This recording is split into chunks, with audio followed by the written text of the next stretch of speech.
네, 시간이 되어서 금일 서지컬 세미나 시작하도록 하겠습니다. 오늘 발표해 주실 두 분의 전공인은 2년차 윤태한, 2년차 차민경 선생님입니다. 발표하는 동안에 제가 채팅창에 피드백 설문 링크 올려드렸습니다. 이거에 대해서 많은 참여 부탁드리겠습니다. 네, 그러면 윤태한 전공인 선생님부터 발표 시작하도록 하겠습니다.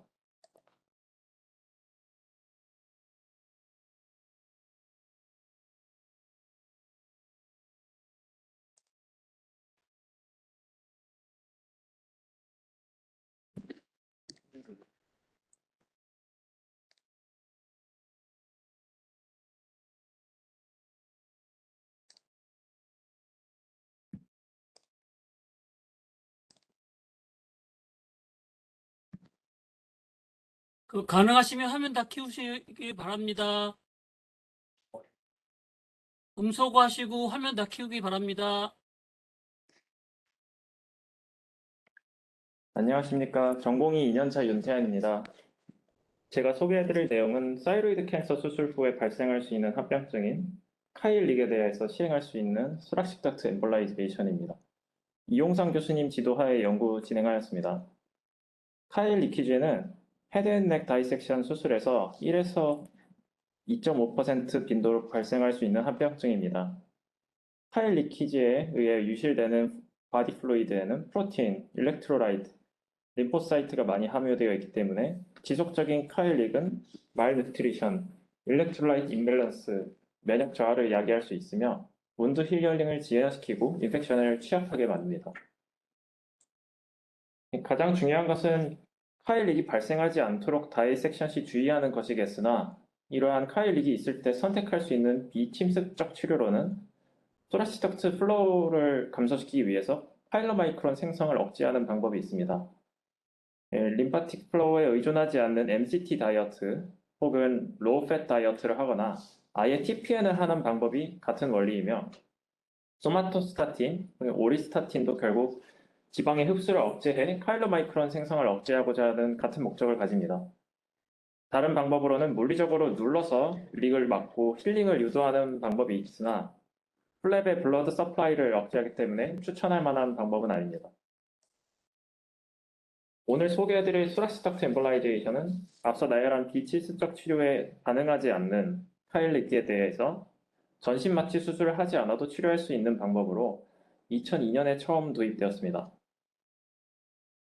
원리는 아래 그림과 같습니다. 리키지 사이트보다 에이퍼런트에서 글루 그리고 코일을 이용하여 물리적으로 막거나 에사놀로 염증을 유발하여 빗셀을 막아서 플로우를 막고 리키지를 해결하는 방법입니다.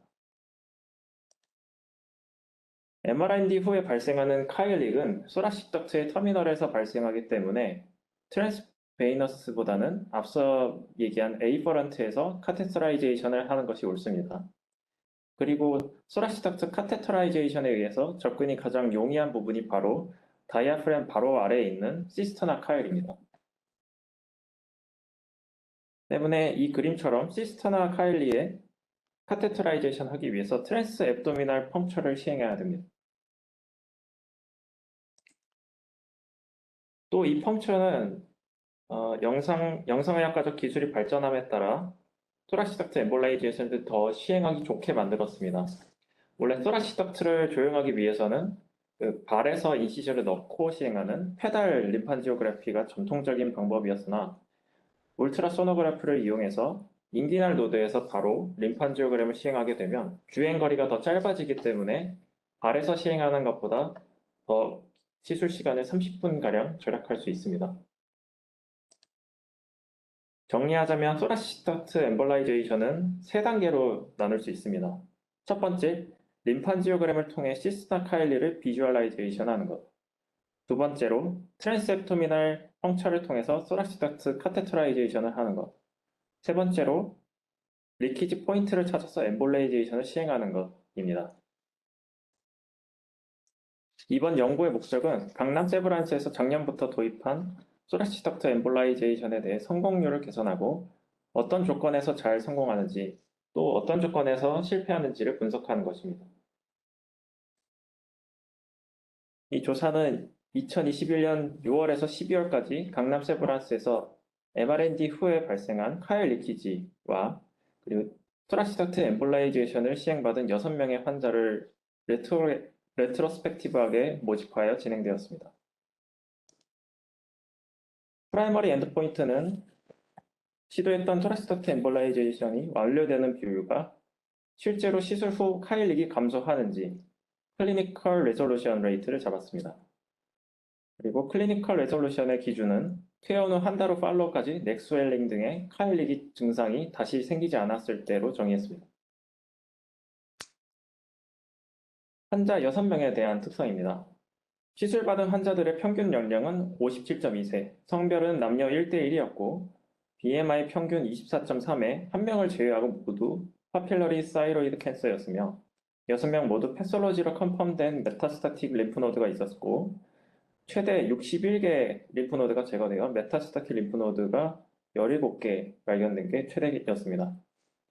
MRND의 범위는 바이레터럴 2명, 레프트만 시행한 게 2명, 라이트만 시행한 게 2명 포함되어 있었으며 대부분 POD 1일에서 2일 사이에 헤모백으로 카일릭 소견이 처음 보였고 시술 전 최대 하루당 500cc 정도 드레인되었습니다. 이 중 2명은 재입원을 하였고 인펙션에 의해서 재수술한 환자는 2명입니다. 다음은 성공률을 표현한 그림입니다.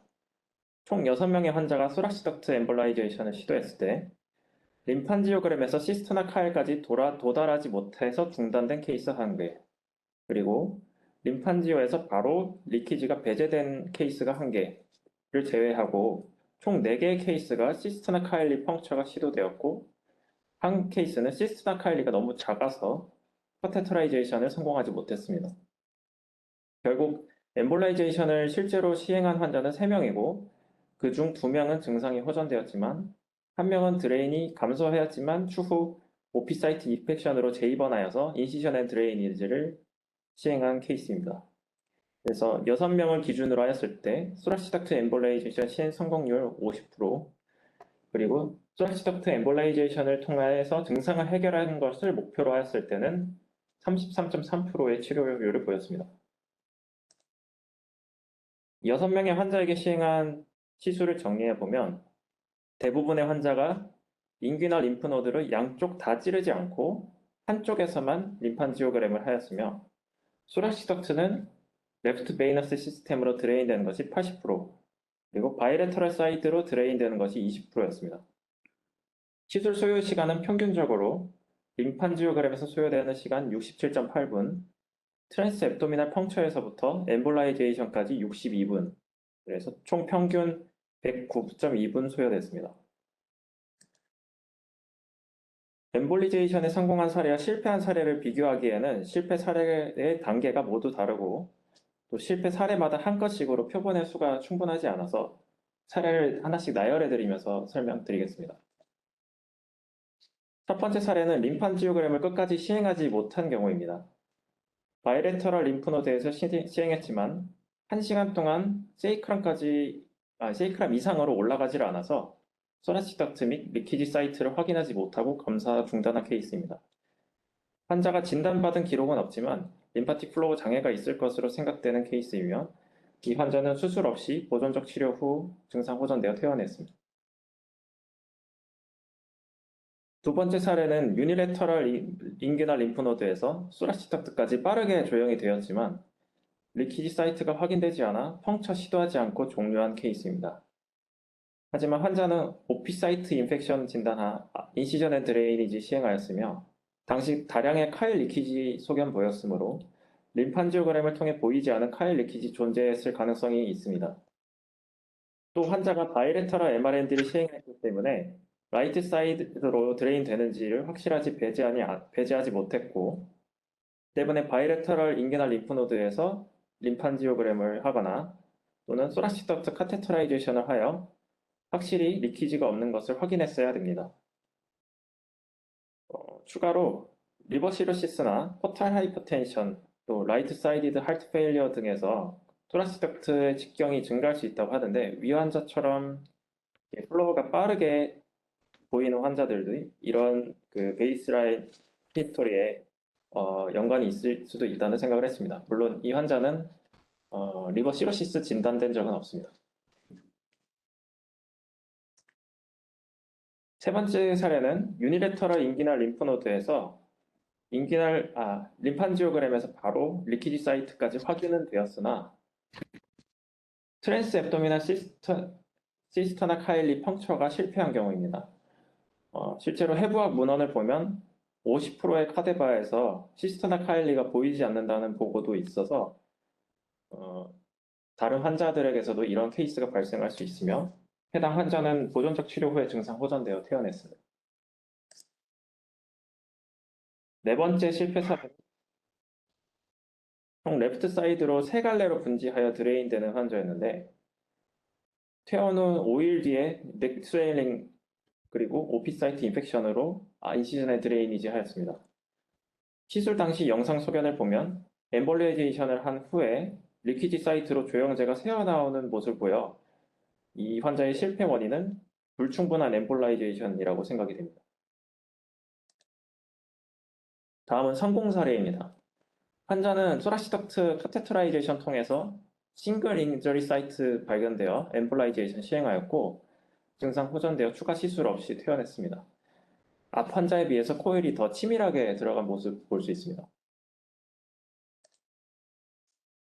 여섯 번째 환자는 라이트 MRND 수술을 받은 환자로 카테터라이제이션 통해서 라이트 사이드로 드레인되는 토라식 덕트를 확인할 수 있었고 리키지 사이트를 찾아서 엠볼라이제이션을 성공적으로 시행하였으며 추가 시술 없이 퇴원했습니다. 해부학 교과서적인 모양으로는 토라식 덕트가 라이트 사이드로 드레인이 되어야 하지만 2에서 3% 정도는 라이트 사이드로 드레인이 되고 1에서 1.5%의 환자는 바이레터럴로 분지되어서 베이너스 드레이니지 된다고 보고가 됩니다. 이번에 카일 리키지를 경험한 6명의 환자군도 라이트 MRND만 시행했는데 리키지가 생긴 경우가 2명이나 되었습니다. 그래서 라이트 사이드 드레인이 되는 경우 카일 리키지가 더 많이 발생할 수 있다는 사실을 말해주며 또 카일 리키지에 의해 생긴 환자들에서 라이트 사이드 드레인이 더 높은 빈도로 발견될 수 있음을 알고 있어야 됩니다. 또한 소라시 덕트가 베이너 시스템으로 터미네이션 되는 모양도 베리에이션이 있기 때문에 주의해야 됩니다. 마찬가지 이유로 바이피드, 트라이피드 터미네이션 되는 경우에서 카일 리키지가 더 많이 발생할 수 있습니다. 소라시 덕트 카테터라이제이션 할 때 리키지 사이트가 한 개보다 더 많을 수 있다는 사실을 유념해야 됩니다. 앞서 소개해드린 실패 사례들을 종합하여 소라시 덕트 엠볼라이션 시행 시 추천드리고 싶은 점은 림프 순환 장애가 있는 환자들은 소라시 덕트 엠볼라이제이션을 시행하지 못할 확률이 높으니 시술이 배제되어야 되며 소라시 덕트 엠볼라이제이션을 성공하더라도 인펙션이 원래 있던 경우에는 시술 후에도 인시전 앤 드레이니지, 즉 수술적 치료를 다시 해야 될 수 있으니 소라시 덕트 엠볼라이제이션 하기 전에 인펙션을 항생제로 충분히 예방하거나 인플라메이터리 마커를 통해 인펙션을 배제해야 된다는 점입니다. 또 시술 시에는 라이트 사이드 드레인이나 컴플리케이티드 타입의 터미네이션 등의 베리에이션을 대비해서 리키지가 없다고 빠르게 단정 짓지 않고 소라시 덕트 카테터라이제이션이 가능한 경우에는 신중하게 탐색해야 됩니다. 마지막으로 시술 후에는 소라시 덕트 프레셔가 상승할 것을 방지하기 위해 장기간의 MCT 다이어트 유지해야 하며 또 엠볼라이제이션에 의해서 카일소락스가 발생하지 않았는지 체스트 엑스레이를 주기적으로 팔로우하여 확인해야 됩니다. 이번 연구를 통해서 소라시 덕트 엠볼라이제이션을 드레인 양이나 또는 랩 수치에 따라 결정할 수 있는 기준이나 가이드라인이 필요하다고 생각하였으며 소라시 덕트 엠볼라이제이션을 시행할 수 있느냐를 결정하는 중요한 요소인 시스트나 카일리의 유무, 시스트나 카일리가 있는지 없는지를 시술 전에 알 수 있는 방법이 있을지를 연구해보고 싶었습니다. 결론을 정리하자면 소라시 덕트 엠볼라이제이션은 여전히 보존적 치료에 반응하지 않는 카일 리키지 환자에서 수술 대신에 선택할 수 있는 중요한 치료 옵션이며 시술 시에는 해부학적인 변이를 충분히 고려하여 추가 조영 진행 또는 중단을 결정해야 한다는 것입니다. 제가 참고한 문헌들이고 이상으로 발표 마치겠습니다.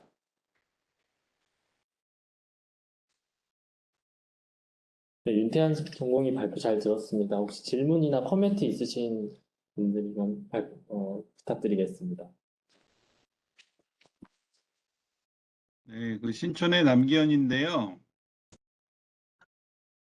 안녕하세요. 발표 잘 들었어요. 그 여섯 예 모두 그 오픈 케이스인가요? 네, 모두 오픈 서저리였습니다. 네, 그 카일 피스출라가 생겼을 때 그 드레인 양이 얼마일 때 보통 그 트랜스 엠볼리제이션 하셨나요? 데일리? 평균 200 이상 나오는 환자들이 대부분이었습니다. 네. 그래서 이제 오픈 서저리가 돼 있으면 다시 한번 열어서 그 토라식 덕트를 이렇게 직접 눈으로 보고 잡는 게 제일 좋긴 한데 이제 그 수술적 치료를 먼저 선행하신 환자가 있나요? 6개 중에? 먼저 토라식 덕트 엠볼라이제이션을 먼저 하기 전에 시행했고 하기 전에 다시 열었던 환자는 없습니다. 예. 저희 신촌도 저도 한 5-6명 했는데 제 케이스는 다 로보틱으로 겨드랑이로 접근해서 R&D를 했던 경우에 카일 피스출라가 생겨서 4개 인시전을 넣을 수 없는 상황에서 했거든요. 비교적 다 거의 다 막았는데 이제 수술적 처치를 먼저 하는 것도 하나의 옵션일 수 있고, 그다음에 영상의학과 교수님의 손을 많이 탑니다. 이게 굉장히 어려운 기술이라 시스터나 카일리 비주얼라이제이션부터 트랜스 앱도미널 펑쳐서부터 올라가야 되기 때문에 그러한 그 영상의학과 숙련도가 좀 좌지우지하지 않을까 이런 코멘트 같이 드립니다. 수고하셨습니다. 감사합니다, 교수님. 남기현 교수님 코멘트 감사드립니다. 혹시 또 다른 코멘트 있으신 분 있으면 부탁드리겠습니다. 채팅창에 질문으로 올려주셔도 됩니다. 강창모 교수님, 강창모 과장님, 그 햇바트 인류에서도 죄송합니다. 칼 앱도멘이 많이 발생하고 있는데 저희는 그냥 그 지금 MCT 다이어트 갖고만 조절하지 않습니까? 혹시 여기에 대해서 코멘트 주실 수 있으신가요? 예, 저희 간담체 영역도 최근에 이제 수술 범위를 많이 넓혀야 하는 경우도 많이 있어서 뭐 예를 들어서 팬케스 수술 같은 경우에는 POPF가 많이 문제가 되긴 하지만 실제로 최근에 보면 카일릭이 은근히 많이 생기는 양상입니다. 이제 그런데 저희 같은 경우는 대부분 이렇게 뭐 인터벤션까지 한 경우는 거의 없었고요. 대부분 그냥 아까 준 교수님 말씀하신 대로 대증 치료로 거의 대부분 다 매니지 되는 양상이고요. 보통 이런 아사이티스 있는 경우에는 보통 거기에 이제 뭐 이뇨제나 뭐 이런 뭐 대증 치료를 할 수 있는 매니지먼트를 통해서 대부분 좋아지는 것 같습니다. 근데 환자들 저희 같은 뭐 사이로이드 수술 같은 경우는 뭐 식사와는 뭐 드시는 거에는 관계가 없을 수도 있을 것 같긴 하지만 저희 같은 경우는 또 GI 수술을 한 경우여서 이제 자칫 잘못했다가는 이제 말뉴트리션이나 여러 가지 인펙션 관련돼서 모빌리티가 높아질 수 있는 상황이어서 뭐 이 카일릭 자체는 뭐 큰 문제가 아닐 수도 있겠지만 이런 그와 동시에 발생할 수 있는 2차적인 문제가 있을 수 있어서 대증 치료라든지 관심이 많은 것 같습니다. 최근에 저희가 경험한 거는 이제 우리가 이게 대증 치료로 해결이 안 되는 경우에는 뭐 피시바닐이나든지 이런 스클레로징 트리트먼트도 가능하다고 저희가 지금 알고 있고요. 최근에는 비스쿰이라는 그런 그 미슬토 제제가 있습니다. 그래서 그런 거로 원래는 이제 캔서 아사이티스가 말리그넌트 아사이티스 때 쓰는 그런 이게 이 제제인데 저희가 최근에 한번 이런 그 비스쿰을 이용해서 스클레로스 테라피의 인트랙터블 카일릭을 어, 대증치로 성공한 적이 있어서 이에 대한 좀 계속적인 또 연구와 관심이 또 필요한 분야가 아닌가 싶습니다. 감사합니다. 네, 강남 세브란스 병원 유용상입니다. 우리 윤태한 전공의가 발표를 잘 하셨고요. 그래서 사실은 이제 이거를 갖다 우리 윤태한 선생이랑 같이 진행을 한 이유는 첫 번째는 이제 저희가 그 윤태한 선생이 그 여러 가지 이제 지금 현재는 논문 작업도 해야 되고 공부도 해야 되는 상황이라서 한 가지 주제를 주면서 시작이 됐었는데 그 당시에 이제 그 여러 가지 이런 컴플리케이션 케이스들이 생겼고 이제 그런 상황에서 새로운 이제 시도를 새롭지는 않지만 아무튼 그 아주 보편화돼 있지 않은 시도를 했던 거를 보고하고자 해서 이런 케이스 시리즈를 준비하게 되었습니다. 그래서 그 처음에 아까 그 발표 내용 중에 보시면은 그 남기현 선생님도 지적한 내용이시지만은 이게 영상의학과 인터벤션 하시는 분의 손을 많이 탑니다. 프로시저 시간 자체가 거의 120분 이상, 그러니까 2시간 가까이 소요될 정도로 이게 아주 오래 지속되는 프로시저에서 그 성공률이 높지가 않았습니다. 그래서 같이 이제 준비하는 과정 중에서도 이걸 과연 이걸 발표하는 게 옳을까, 이제 이게 정말 가치가 있을까에 대해서 생각을 했지만은 일단 이 논문의 가치는 어떤 현재는 성공률이 많이 낮지만은 요렇게 새로운 프로시저를 저희가 시행을 해서 환자에게 넌 서지컬하게도 그 해결할 수 있다는 거를 제안하고자 이제 이런 걸 준비하게 되었고, 그 강창무 교수님이 그 말씀하신 것과 달리 이제 그 저희 그 갑상선 영역에서는 그 모든 카일이 모여서 들어가는 소라식 덕트에 인저리가 생기기 때문에 데일리 양이 상당히 많아집니다. 그래서 이제 저희가 조금 서지컬 프로시저 내지는 이런 넌 서지컬이지만은 또 인터벤션을 고려하게 되는 이유가 되겠습니다. 그 강창구 교수님께서 그 소개해 주신 것처럼 그 미슬토 계열의 그런 그 다른 방법이 있다면 그것도 저희가 한번 적극적으로 고려해 보도록 하고, 가장 큰 그 중요한 거는 이러한 컴플리케이션을 안 만드는 게 중요한데 앞으로 조금 더 조심하도록 하겠습니다. 그리고 하나만 더 여쭤보겠습니다. 박세호 교수님, 저기 그 학생들 시험 문제에 마스텍토미 하고 나서 림프 이데마가 가장 키 컴플리케이션으로 되어 있고요. 저 옛날에 뭐 옛날 얘기지만 그 마스텍토미 하고도 림프 이디마 생기면서 카일이 조금 림프가 많이 나오는 것 같은데 브레스트에서는 어떻게 어프로치 하시나요? 예, 사실 뭐 유방은 뭐 말씀하신 것처럼 그 메인 덕트 쪽은 아니라 약간은 좀 페리페리이기 때문에 사실 뭐 카일이 생기는 일은 그렇게 뭐 많지는 않고요. 아무래도 갑상선 수술의 경우보다는 물론 저희가 이제 림프이데마와 좀 카일 소락스는 조금 이제 뭐 패턴은 좀 다르기는 하지만 사실은 저희는 이제 보통 드레인을 하면서 좀 기다리는 게 보통 이제 요즘에 이제 추세인 것 같고요. 말씀하신 것처럼 뭐 예전에 이제 뭐 컴프레션이나 뭐 PC바닐이나 뭐 여러 가지 이제 케미칼 에이전트도 몇 번 써보긴 했는데 이게 워낙 또 좀 환자가 뭐 피버도 있고 뭐 페인도 생기는 경우들도 많고 그래서 요즘에는 뭐 그렇게 많이 잘 쓰지는 않고 있고 임상적으로는 조금 이제 기다려는 추세인 것 같고요. 특히 뭐 유방암에 대해서는 요즘에는 사실은 저희가 이제 그 사실은 엑실라리 림프노드 다이섹션에 대한 빈도 자체가 요즘에 많이 조금씩 줄어들고 있는 경향이라서 아무래도 저희가 이제 그런 뭐 이런 좀 매시브한 이런 시로마나 뭐 이런 림파틱 패스웨이가 이제 뭐 오랫동안 유지되는 일은 아무래도 좀 예전보다는 많이 좀 줄어들고 있는 추세인 것 같긴 합니다. 코멘트가 됐을지 모르겠습니다, 선생님. 예, 감사합니다.